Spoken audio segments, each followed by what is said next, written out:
years in, I'll get the hang of it. There we go. Good evening, everyone. Welcome to this regularly scheduled meeting of the Wethersfield Board of Education. It is Tuesday, December 13th, 2022, and we're in the Town Hall chambers. Ellen, can we have roll call, please? Yes, Mr. Carey. Good evening, everyone, and happy holidays. Mrs. DeRoberts? Present. Mrs. Drew? Mrs. Granato? Present. Mr. Healy? Here. Mr. Lacavoli? Here. Dr. Regan Lefebvre? Here. Mr. Riley? Here. Vice Chair, Mr. Cassio? Present. Chair, Mr. Carey? Here. And Wethersfield High School Student Representative, Mr. Ryan Fazina. Here. All present. Thank you, Ellen. If we could stand and have Carolyn Fazino lead us in the Pledge of Allegiance. Allegiance to the flag of the United States of America and to the republic for which it stands, one nation, under God, indivisible, with liberty and justice for all.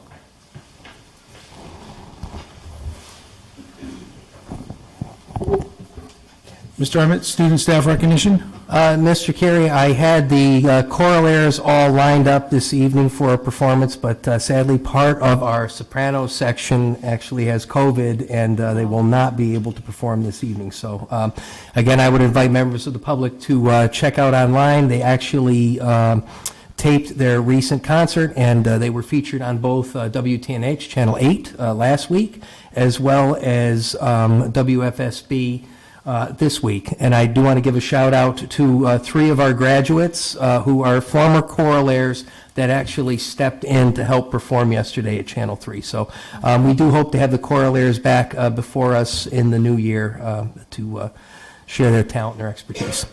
Excellent, excellent. We wish them a speedy recovery. Moving on to approval of minutes. Do I have a motion to approve the November 22nd, 2022 minutes? So moved. Do we have a second? Second. Thank you. We have a motion and a second. Any comments, questions, or corrections? Seeing none, with a motion and a second, all in favor say aye. Aye. Opposed? Abstentions? I abstain, Ellen. So noted. Motion carries. Thank you. Public comment. Anyone in the public wishing to make comment, please step to the podium, state your name and address, and you have 5 minutes.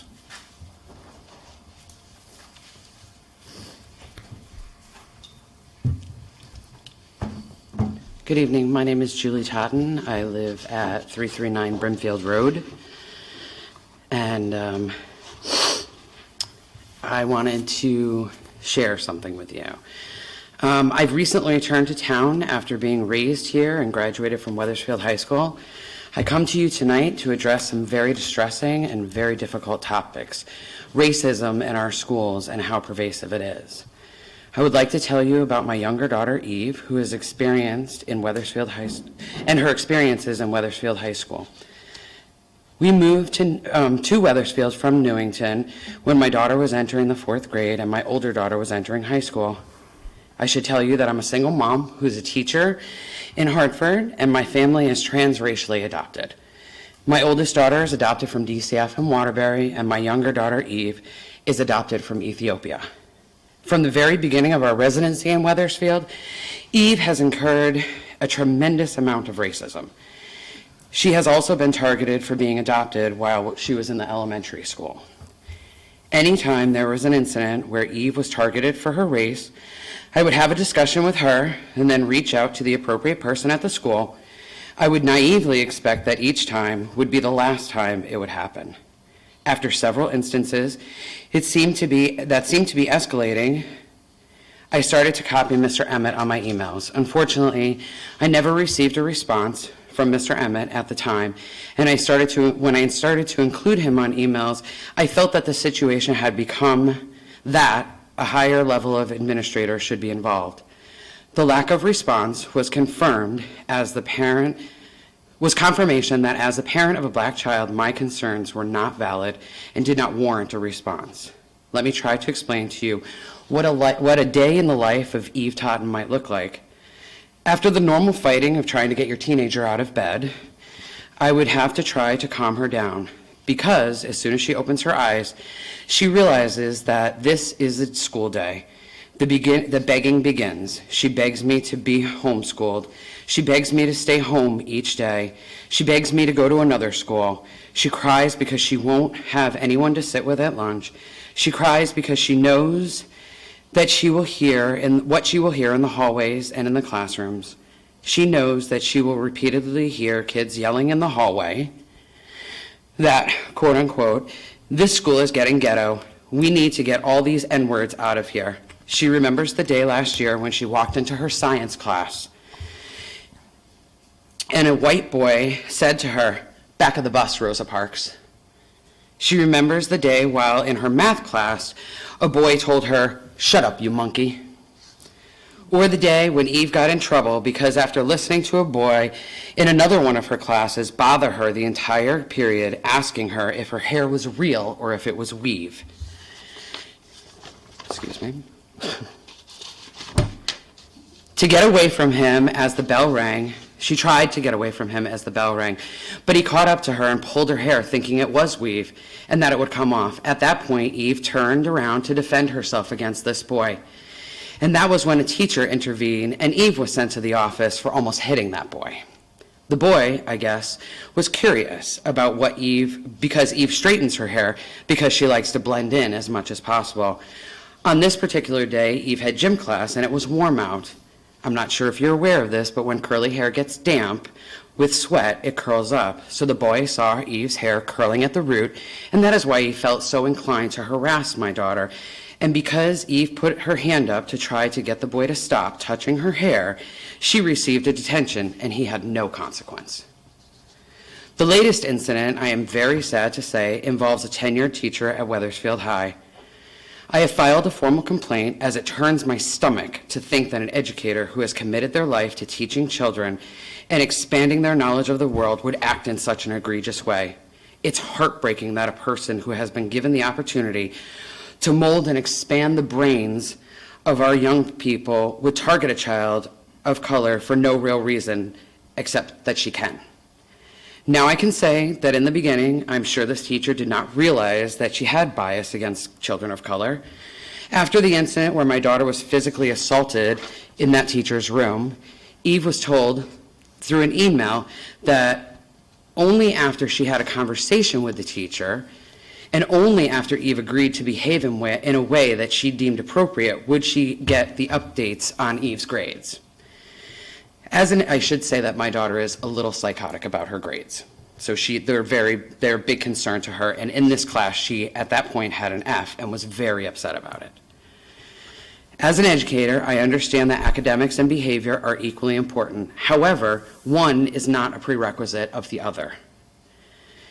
And it is my opinion unethical to dictate that to any student.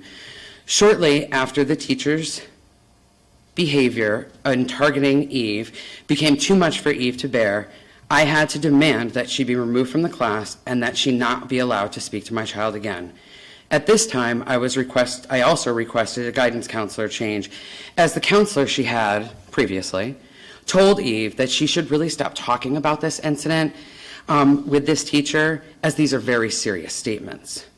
My question to all of you on the board is, do you not think that I know that all of these things are very serious? Eve has been harassed, embarrassed, physically assaulted, and humiliated over and over again. She's called the N-word every single day at school, whether it is implicitly or explicitly, whether she is hearing it in the hallway as just a statement or being directed specifically at her. It happens every single day. There are just a few incidences that she has told me about, because Eve knows when she tells me about an incident that I'm going to do whatever I can, including reaching out to the school administration to seek support and action for my daughter. Because of this, Eve has been called a snitch for telling about the traumatic events. For a young teenager, that is almost worse than being called the N-word. We are not only a family who has encountered this type, we are not the only family who has encountered this type of situation in the schools. I have spoken with 5 other families that sent letters of complaint to Mr. Emmett's office in October alone. Ms. Totten, if you could wrap it up. There's another public comment at the end, but your 5 minutes is up. My 5 minutes is up, Yep. You can wrap it up. if you just oblige me. So if 5 families in 1 month felt compelled to email the superintendent, how many others are there? How many children are sitting in their classrooms in silence because they know no one is going to help them? They know that even if they say something, either their teacher may or may not have a restorative conversation to make peace, or they might be called to the office for a conversation with the principal in the elementary schools. But no change will happen, just as nothing has happened for Eve. Now, I guess the question is, how do we create change in our schools? How do you, the policymakers in this town, hold our certified and uncertified staff accountable for the happenings in our school? I would say that Wethersfield receives over $100,000 of Title I money, and that education for the staff, and more importantly, the student body, is important for each of these schools. These schools and staff members need to be empowered to hold students accountable for the things that they do and say. When the student body at each school sees if they violate the code of conduct put in place by the head of the district, and there will be consequences, if we continue to do nothing, that will simply perpetuate the hate and will force all the students who do not blend in, whether it is because of race, their religion, their ethnicity, or their sexual orientation, or their disability, to simply take it. Their spirits will continue to be broken. The federal government and the state have a zero tolerance for bullying, harassment, and continued verbal and physical assaults for each one of these students to endure is against the law. You, as the Board of Education, need to think very carefully about what might happen in our schools if you continue to do nothing with the situation. In the society that we live in now, it is very possible that a student who simply reaches their breaking point because of years of harassment could enter any one of our schools and do something horrific. Unfortunately, the idea of a school shooter is not an abstract one. Okay, Let's Ms. all Totten, take- you can come back at the end. There's another public comment. Perfect. Anyone else wishing to make public comment? Seeing none, public comment is closed. Mr. Emmett, Communications. Thank you, Mr. Carey. Good evening, everyone. Want to let everyone know that the Next Generation Accountability Indices have been released through the State Department of Education. They were released last Thursday.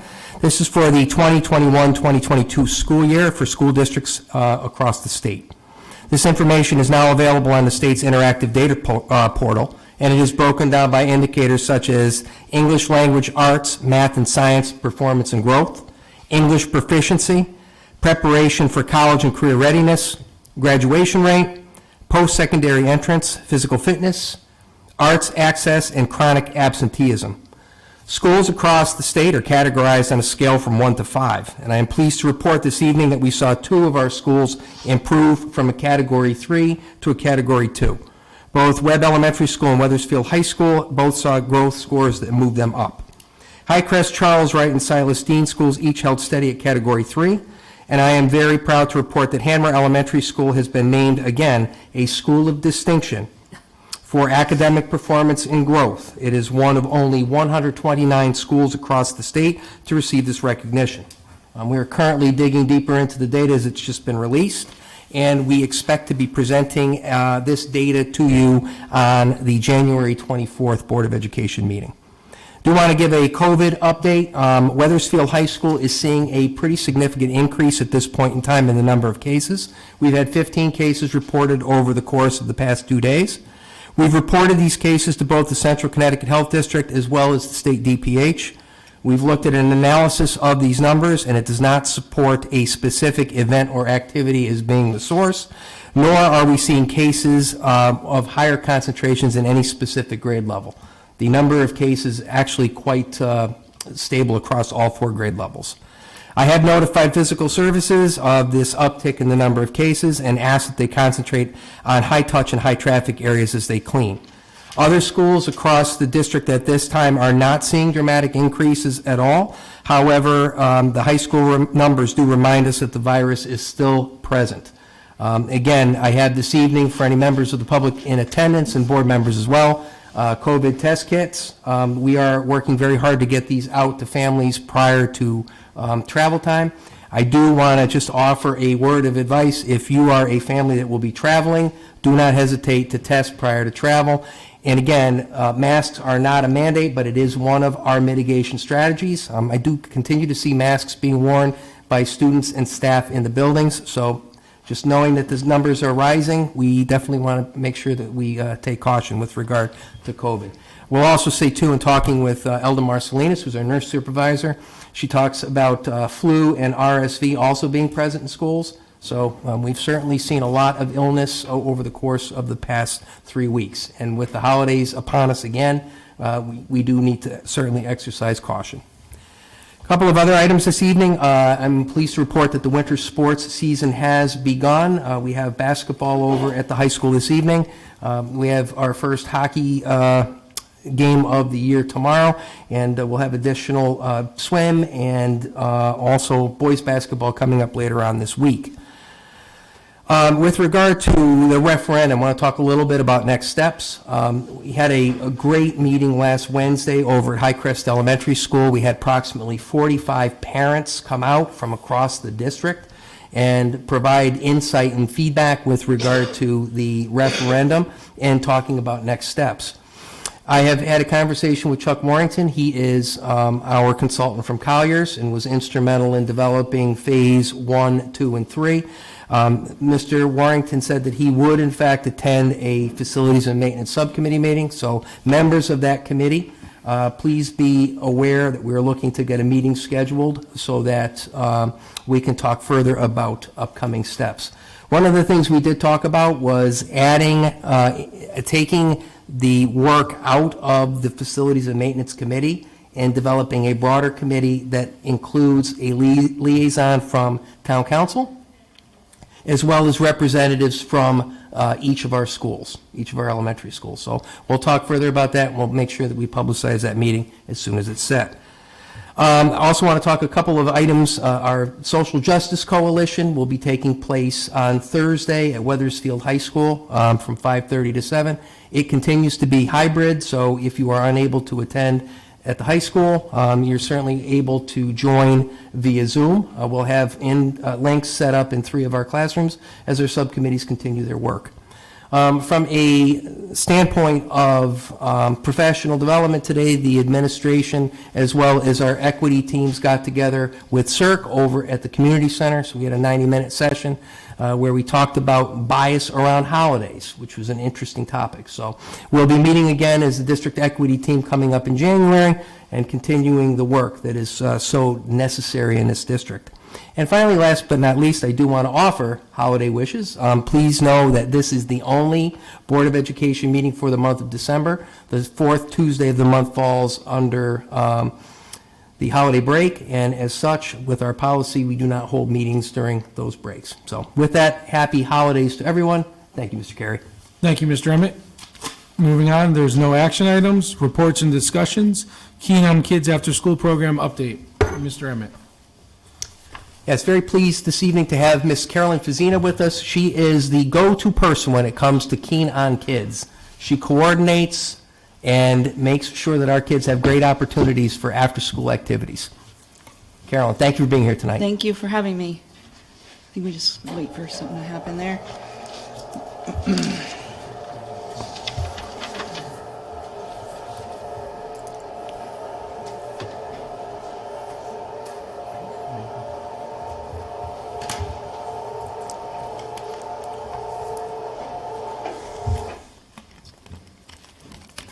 Yep, so I am Carolyn Fazina. I'm the director of the Keane on Kids After School Enrichment Program, as well as our well, this is our second year, but newer Keane Hands-On Learning Program that happens during the school day.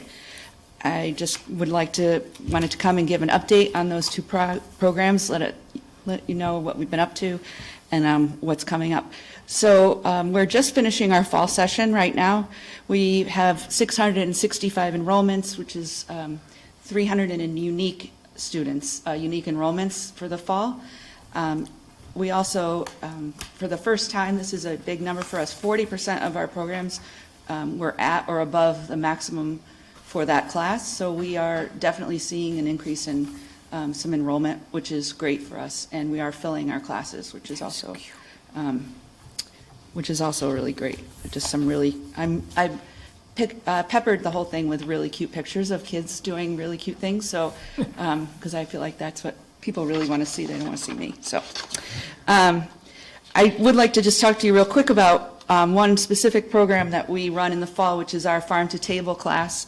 It is done at Highcrest, and we tried something new. We did a walking field trip. So our instructor, Andrea Glico, lives within walking distance of Highcrest School. So we invited parents, and we all walked over to her house. She has chickens. So the kids were able to learn all about, quote unquote, the chicken in their parts. They ground corn, and by themselves they fed the chickens. And they also, it's a little hard to see, but in that upper right, they got to pet a chicken, which was also very exciting. They also, not shown, ran amok in her backyard with the chickens. So they loved it, and it was really a great chance for us to have some real hands-on, touching learning with these kids. She talks about the chickens and the life of chickens and every year, but this was something new. So it was a big hit, as you can imagine. And the kids really, really enjoyed it. So,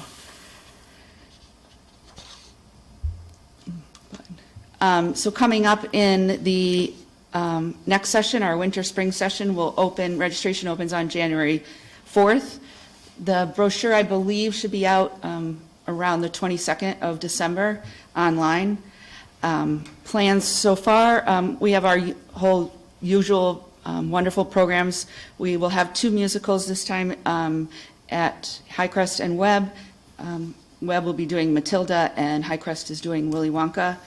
I'm also happy to say that we have been able to bring athletic programs to all 5 schools.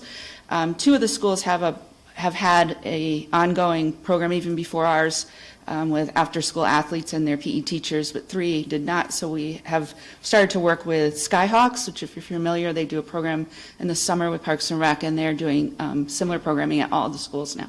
So that component is at every school, which we're happy about.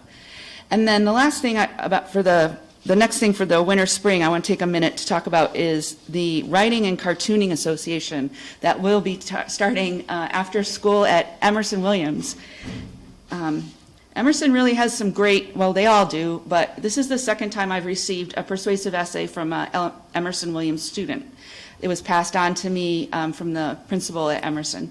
And the last one I got was the last session where the student very succinctly explained to me why he needed some sort of athletic program after school at Emerson, and we were able to put that in place. He was actually even in the newspaper in the if you saw him, so it was his thing, his idea, and we ran with it.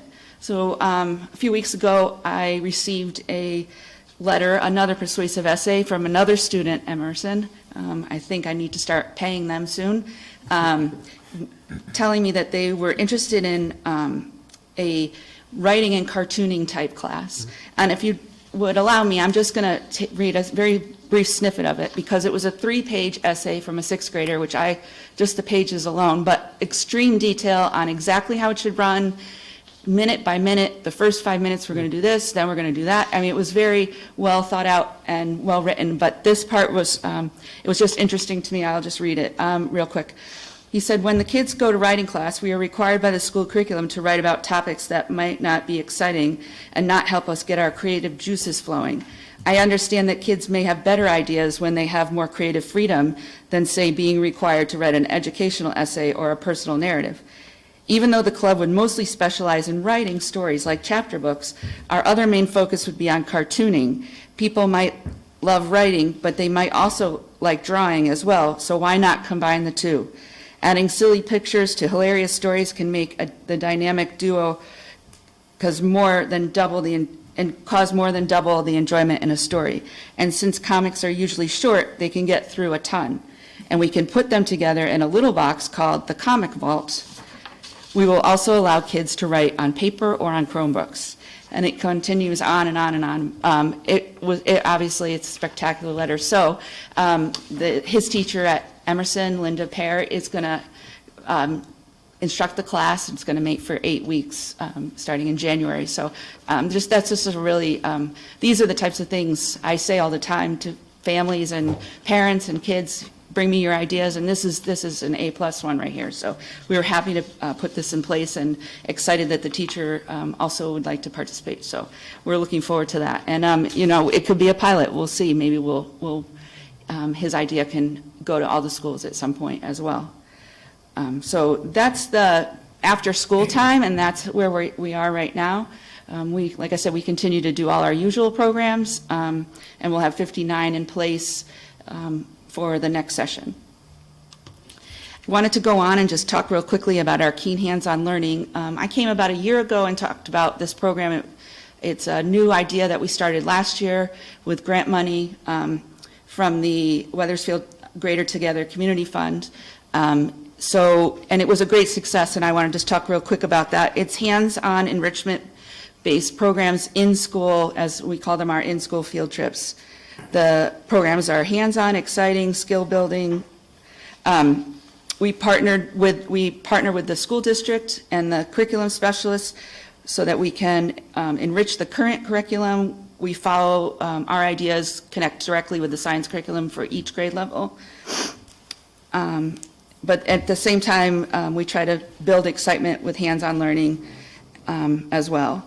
So last year we visited every classroom from grades 2 through 6 throughout the school year. That was what we were able to do with the funding that we received. So every student was able to participate throughout the process. What we saw the students' desire to connect with people at an all-time high last year. They were incredibly excited to have us come into their classroom and extremely attentive to the lessons and the hands-on activities. Our program at the end offered some time for open questions and discussions, and the students didn't disappoint. They asked questions about things that they knew about and how it might relate to what we were talking about.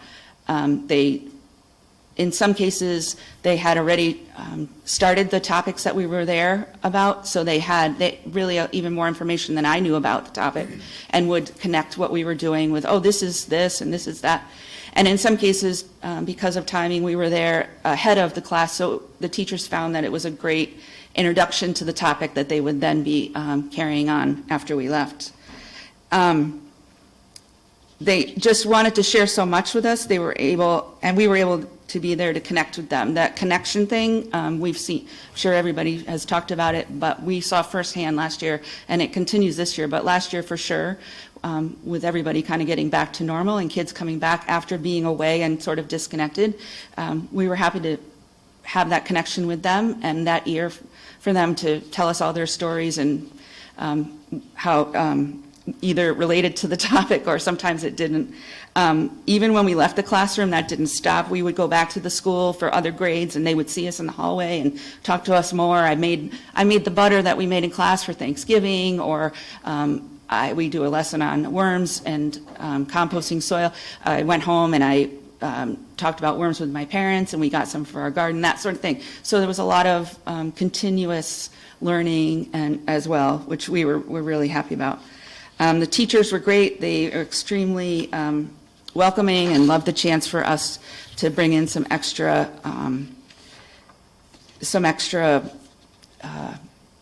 lessons and topics that they could connect with the kids with what they were learning about.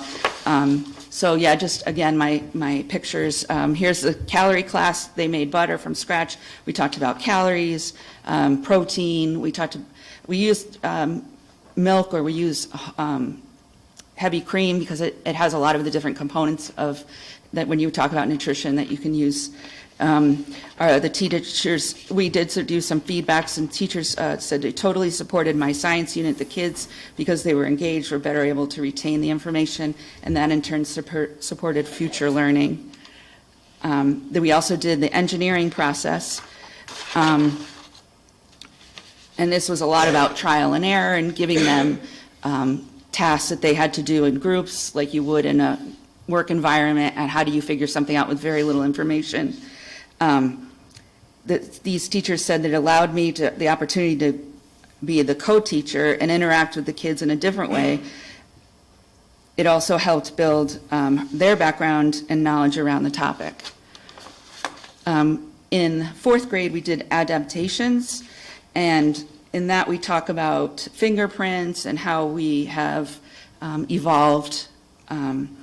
The one teacher said the Keane program brought specific hands-on activities to support our science curriculum in my classroom. I would not have thought of the activities on my own. My class was absolutely engaged and really enjoyed the activities, which helped to cement important concepts of adaptations to my students. In third grade, probably our most exciting lesson was soil, dirt, and worms. We brought in 6 different types of quote-unquote soil, and the students were given a worksheet, and they had to come up with a recipe after we told them the benefits of the different types: sand, compost, vermiculite, cow manure. So we talked all about that. They planted grass seed, and then after we left, they were able to see whose recipe grew better, so that they continued that. We also, as you can see in some of these pictures, we brought in worms, which is probably the most exciting thing ever. And while some said, ew, I don't want to touch them, by the end they were naming them, and they wanted to take them home, and it was very exciting. So that's a really great hands-on lesson. In that picture on the right, Andrea has a compost bin from home that she keeps her worms in, so she gets to show the kids I think it's over 1,000 worms she buys from Amazon, by the way. You can get worms from Amazon, everything from Amazon, apparently. And that's very exciting as well. The teachers said students learned the value of trial and error and were able to engage with another teacher other than the one that they have all year. The lessons they learned went well beyond science and into the realm of SEL. Excellent, they said. And the last one we did was potential energy. Honestly, this one was a little hard to figure out. So you push things, you pull things, but how much more can you talk about? So we brought in magnets, and then we brought in different surfaces for them to try and push and pull across, and talked about the friction and all that sort of thing. It was another great lesson. This teacher said the experience was amazing. It dovetailed with our forces in motion unit well. Our students learned our key learning objectives.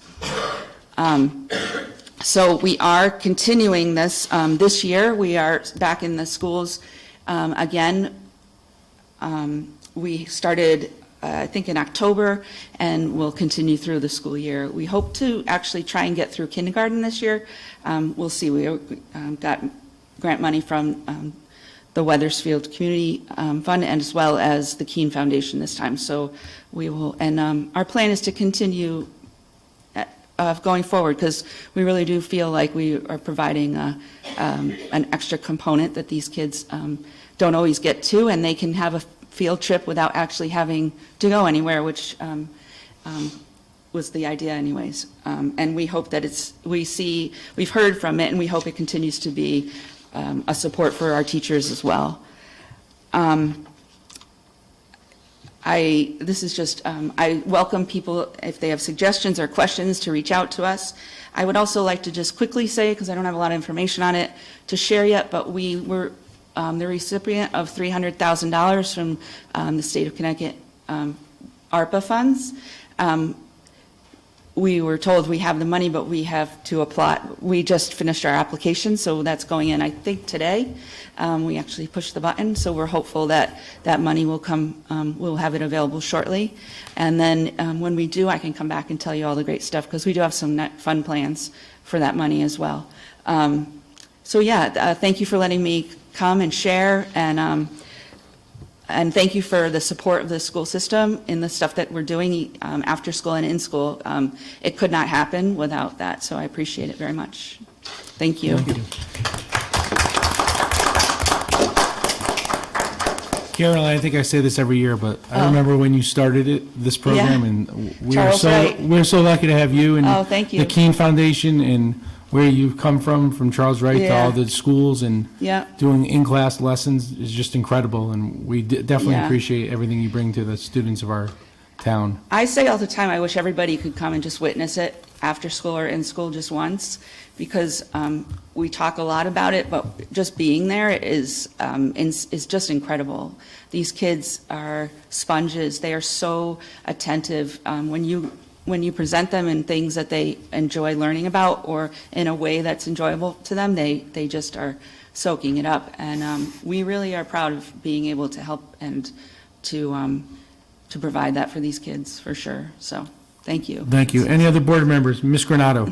I thank you too, and I thank Judy all the time. Yeah. And I was reinforced on all the work you do because I got a letter from my grandchildren's school asking for money because they would like to start an after-school program.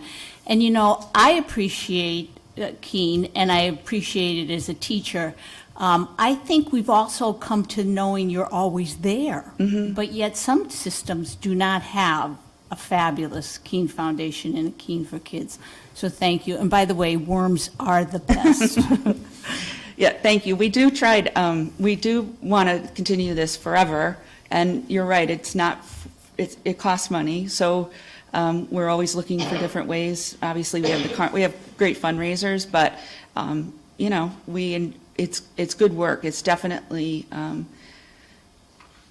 it's work we're proud to do, for sure, so it's enjoyable thing, yeah. Thank you. Any other board members? Yes, Dr. Regan Lefebvre. Thank you so much. We appreciate the Keene on Kids after-school program so much.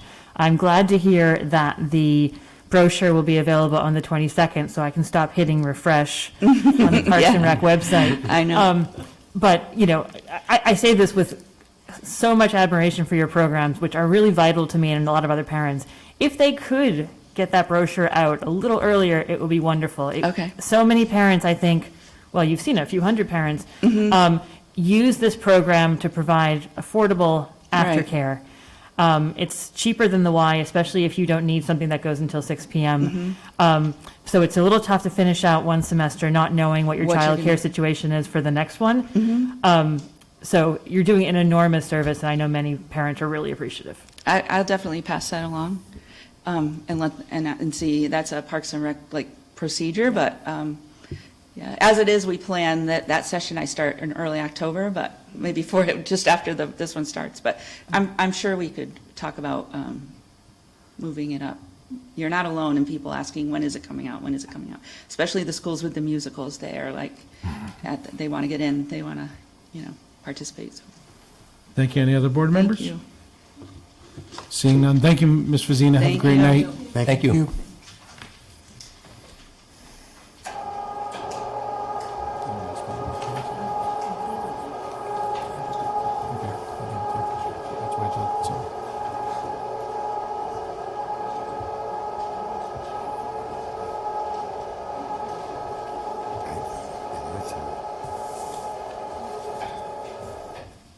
Continuing on, the first read of policy updates, Mr. Emmett. Yes, thank you, Mr. Carey. The Policy and Planning Committee recently gathered together and had a series of policies through our legal counsel, Shipman and Goodwin, to review. Those policies are before you for first read. There are a variety of subtle changes in the 5,000 series for students. Also, there is some additional changes with regard to instruction, Series 6,000, Series 2,000 administration related to retention of records, And again, with regard to bylaws as well. So please continue to review these. They are copious. There are quite a number of them. So we're working to get caught up and continue the updates as they come in through the legislative process. So again, first read this evening. And again, thank you to the Policy and Planning Committee for all of the hard work. Thank you. And board members, if you have any questions or comments on those, if you could send them to Mr. Emmett before the next meeting, so he's ready to address them at the meeting. All right, moving on, meetings held. There were no meetings held. Meetings scheduled. That CREC Council meeting is canceled on 12/21/22. There is no unfinished business. We have public comment. Anyone in the public wishing to make comment, please come to the podium, state your name and address, and you have 5 minutes.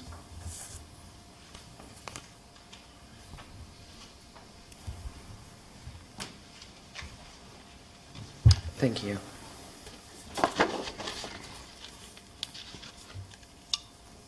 Sorry, I can't read without my glasses. So, as I was saying before,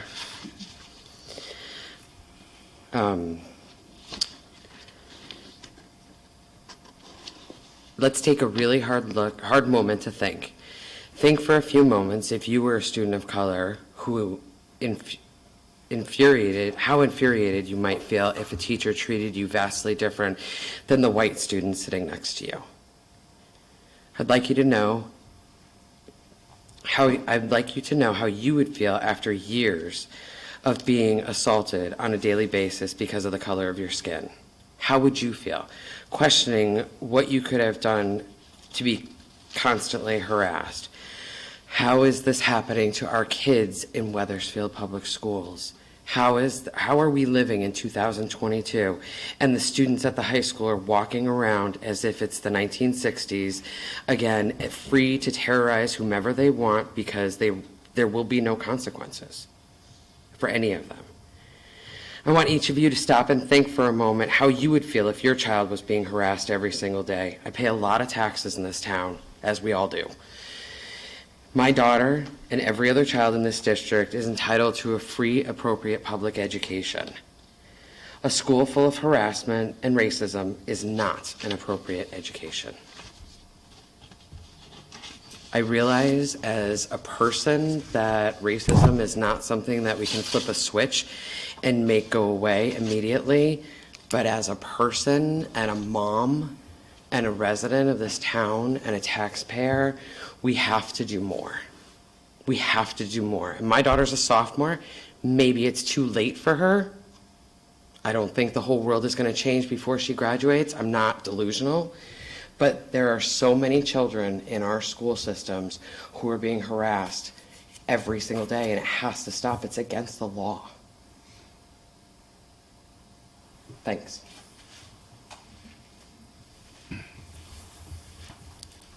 Anyone else in the public wishing to make comment?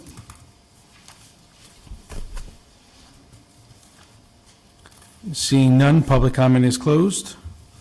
Moving on to board comment, I'll start by saying last Wednesday night at Highcrest School, we had a very good turnout for the parent meeting about the referendum and moving forward, as Mr. Emmett said.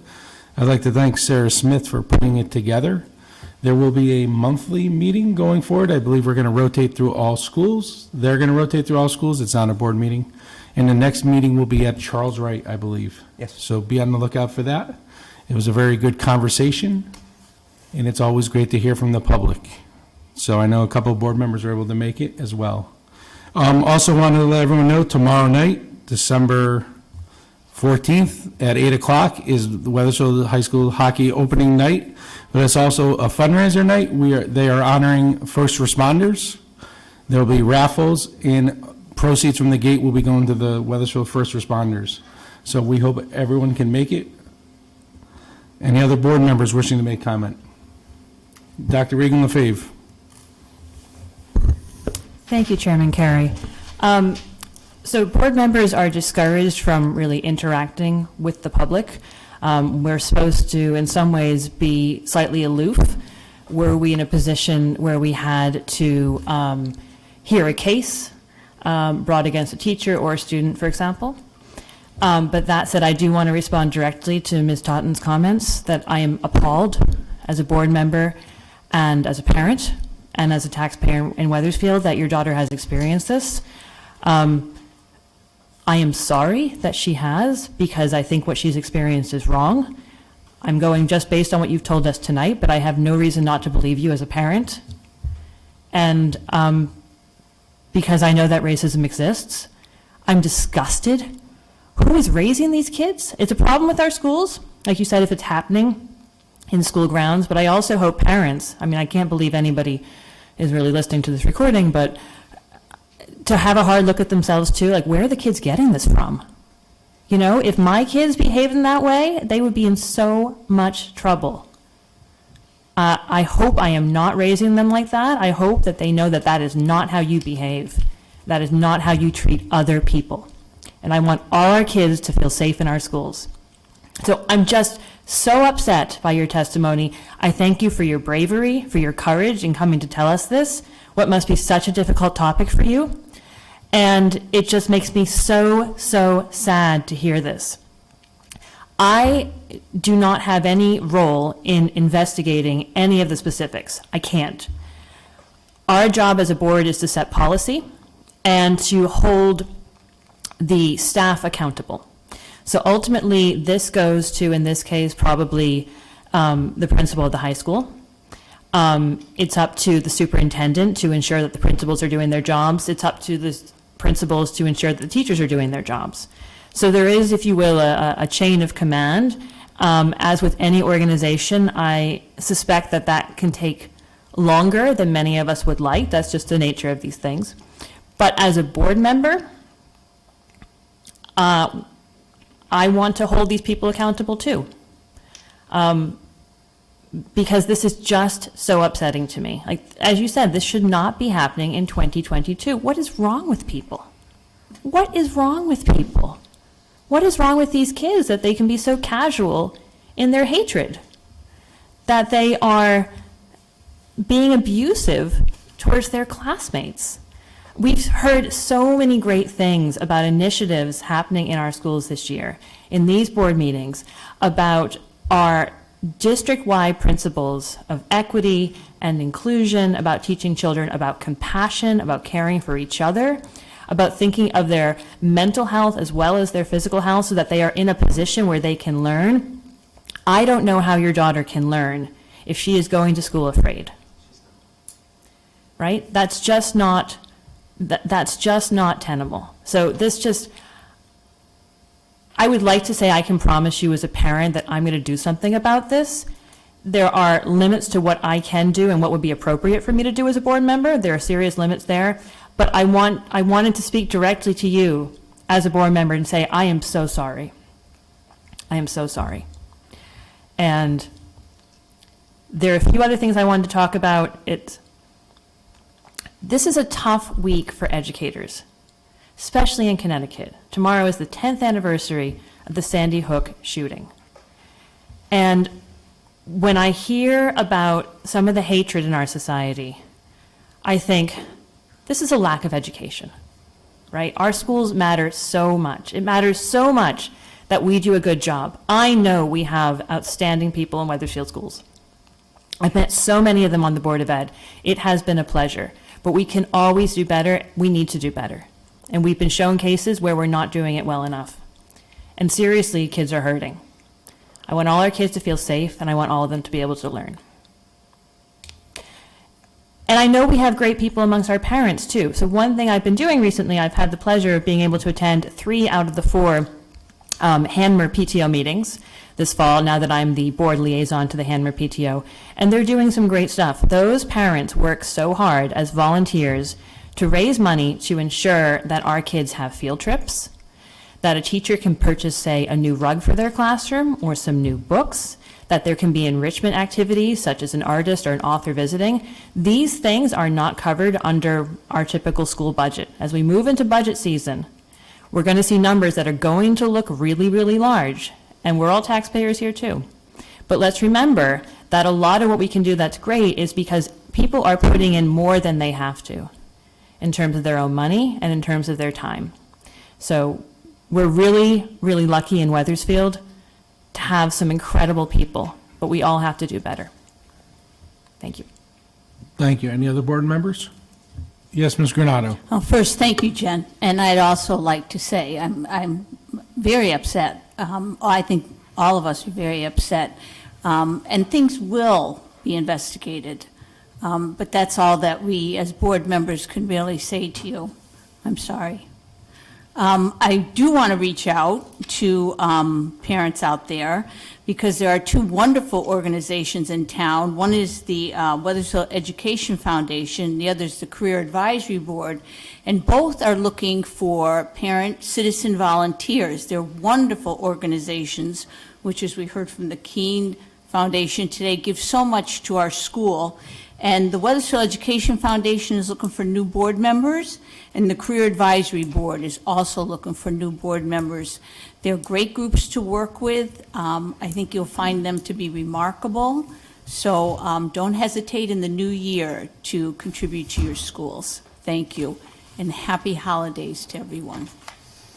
Thank you. Any other board members? Yes, Mr. Roberts. I just would like to echo what Jennifer and Bobby have said. It's inexcusable, and we have a lot more work to do with our work with the boys and girls, with all of the people on equity and empathy, for sure. I did want to ask Mr. Emmett, the facilities and maintenance meeting, will Yes. that be soon, like before Christmas? We're going to try and poll to get it in next week, if we could, good. next Monday, Tuesday, or Wednesday, hopefully. Great. So Dio will be sending that information out, and we also need to coordinate with both Chuck Warrington as well as Mike Zuba. So Okay. we're hoping for next week.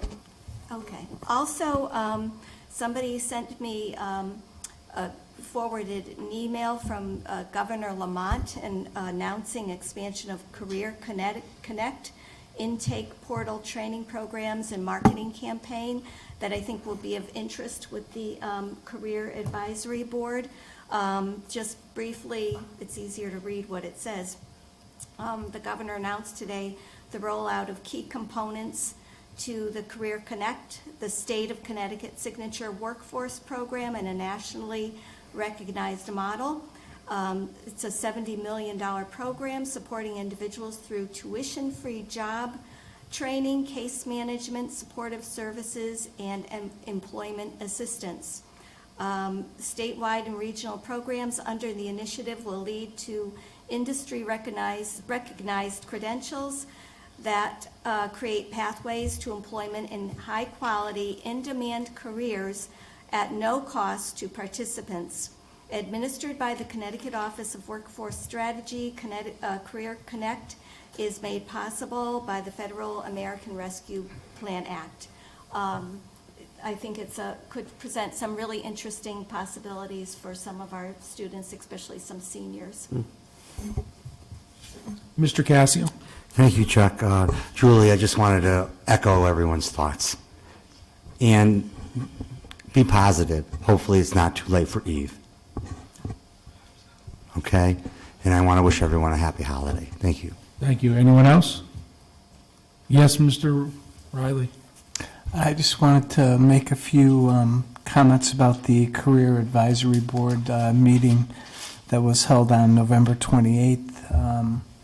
And Mark Danaher made a few, presentations, with basically what's required of Career Advisory Board members, what we should be focusing on. And there was a lot of discussion about, expanding those programs. And when I think back, there was nothing, in the high school back when I graduated that is like this. So I appreciate the fact that, this board is focusing on, getting folks employed once their education ends here. So much appreciated his efforts. Thank you. Thank you. Anyone else? Seeing none, do we have a motion to adjourn? So moved. Do we have a second? Second. All in favor? Aye. Opposed? Abstention? Motion carries. Happy holidays.